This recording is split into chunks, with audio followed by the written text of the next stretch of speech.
Uh-huh. I sure will. Good morning, everybody. You are listening to The Voice. Come on, dig me now. One and only, Steve Harvey. Got a radio show. Yeah, man. Got one. Hey, I think of my life in terms of blessings. I take mostly a positive approach and a positive spin to my life. I hardly ever dwell on, I can't say that I don't think about the what's wrong in it because I have to address problems as they arise. But I try not to let them consume me. I let the consumption part be about the blessings, the positive things that has occurred in my life, the good things that God has done for me, the power that he's displayed in my life, the protection he's given me over the years, to being tucked under his wings.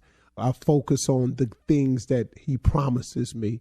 I think of all the goodness that I perceive to come my way. I think that has a lot to do with me learning more and more about the law of attraction in terms of, what you think and what you put out in the space, and what you pray about is what you receive, And so I've become better and better at that. It's not to say that I'm not human and I don't have moments where I think a little bit too long about what's going wrong and what enemy is about to attack and what they're going to do and say and all of this here. So that's not to say that I'm not concerned about it, but I try to dwell mostly on the positive. And one of the things that I learned, you can have an incredible life. All of us, we can have incredible lives if we just let God drive. See, the problem that I had years ago was I was the driver of my life, and I was taking myself in the directions that I thought would be best for me. And I aimed at things that I thought I could accomplish. And I set goals that I saw myself being able to attain. I was driving. When I gave up and I let God drive, I then opened up my mind and my spirit to what God had for me, for what God could see for me, for what God could do in my life, for what God wanted for me. Now, he wanted for me and he wanted of me. See, that's the connection that you got to try to make. Well, not try. That's the connection that you got to make to really get it. Now, listen to me.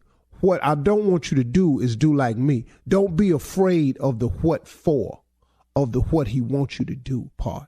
See, because that ain't going to be nearly as demanding and as offsetting as you think it's going to be. See, I thought that if I did God's will, that if I let God tell me what to do, that it would cause me to not to be able to do some things I wanted to do. Well, which is true, but the stuff I wanted to do was all detrimental to my well-being and my future and my growth and development as a man. I was stopping my own growth as a man because, see, I was doing what I thought I should do as a man. But when you give it over to God, see, God has a much better plan for you than you can ever have for yourself. And God knows a better way, far better than the one you know. I want you to believe that, man. You got to understand that part of it. And that's the part that I finally got through my head, to let God do it his way and to show me a better way and to teach me a better way and expose to me a better way. And when I opened up my mind to what God was talking about, I began to see things totally differently, and things started coming to me totally differently.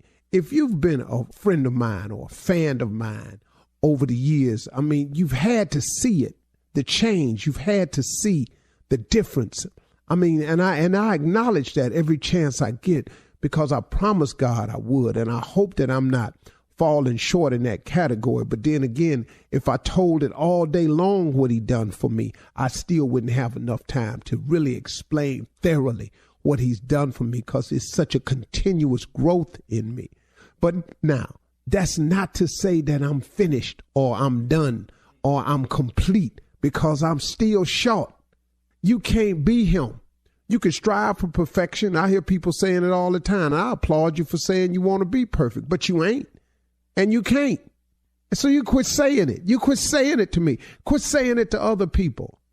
I'm seeking a life of perfection. but it's something that you cannot have because he said you can't do it. But that's what he there for. He there for the moments when you stumble and you fall. And you gonna stumble and fall. So you got to get that part right, man. The stumbling, falling part is coming. But see, you get God in your life and it helps you so that you don't stumble, fall, wallow, roll over, lay there, languish. That's what God is for.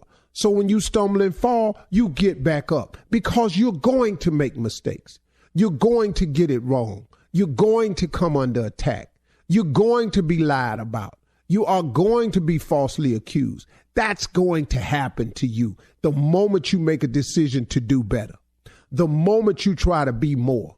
The devil got to send his attackers, man, and he controls certain people. He just got people that's on his side 24/7. You know them too. You've all met one or two of them in your life. They just busy with the business of nothingness. They just busy about the destruction of others. You say, I know them. You know them. They coming. But here's what you got to hold fast to. They can't take away nothing from you that God gave you. They didn't make you. See, people who claim to have made you, if they so in the make you business, why don't they make theyself? Or if they ain't with you no more and they so busy in them I made you business, why don't they make somebody else? Since you want to get credit for making somebody, make yourself. If you're responsible for someone else's success, then you should easily be able to take claim and be responsible for your own success. See, be careful of that. And don't change your course because somebody's attacking you with that. I just hope, man, that I'm giving it to God the way I said I would give it to him. That I would unload every chance I got that I was supposed to without being, oh, here he come again. I try not to be that.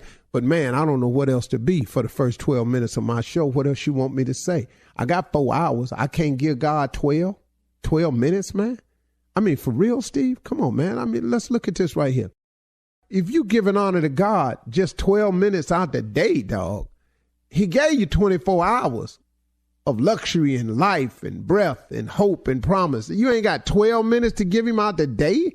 That don't make no sense. What an exchange. What a wonderful life God has given me in exchange for so small of effort that I put forth. Don't let the effort you got to put forth to God seem so daunting that you don't attempt to do it. Because, man, it seems like a lot. It ain't nothing compared to what he be giving us, for real. So if you want a real life, you want a real shot at what you can be, what you can have, what you can own, what you can become, who you really are, go to God, let him fix you, man. That's all. From the executive producers of Hell and Gone comes a new podcast investigating the serial murders orchestrated by South African cult leader Cecilia Stein. She conditioned them to be monsters. In the world of murderous cults, if Charles Manson is king, Cecilia Stein is queen. She was telling people the Bible says she must go and kill, but actually she was taking revenge. Listen to Queen Havoc and her murder cult on the iHeartRadio app, Apple Podcasts, or wherever you get your podcasts. I'm Israel Gutierrez. I'm hosting a new podcast called 4 Years of Heat. It takes you to Miami from 2010 to 2014, when LeBron James, Chris Bosh, and Dwayne Wade set the NBA ablaze. Have an opportunity to team up with the best trio to ever play the game of basketball. We'll take you inside those 4 monumental years with behind-the-scenes access and insight about one of the greatest teams ever assembled. 4 Years of Heat on the iHeartRadio app, Apple Podcasts, or wherever you get your podcasts. Last season, millions tuned into the Betrayal podcast to hear a shocking story of deception. I'm Andrea Gunning, and now we're sharing an all-new story of betrayal. Ashley Litton was helping her husband set up a business Venmo account when she discovered a terrible secret. I saw a hidden folder, and I opened it. What the hell did I just see? Listen to Season 2 of Betrayal on the iHeartRadio app, Apple Podcasts, or wherever you get your podcasts.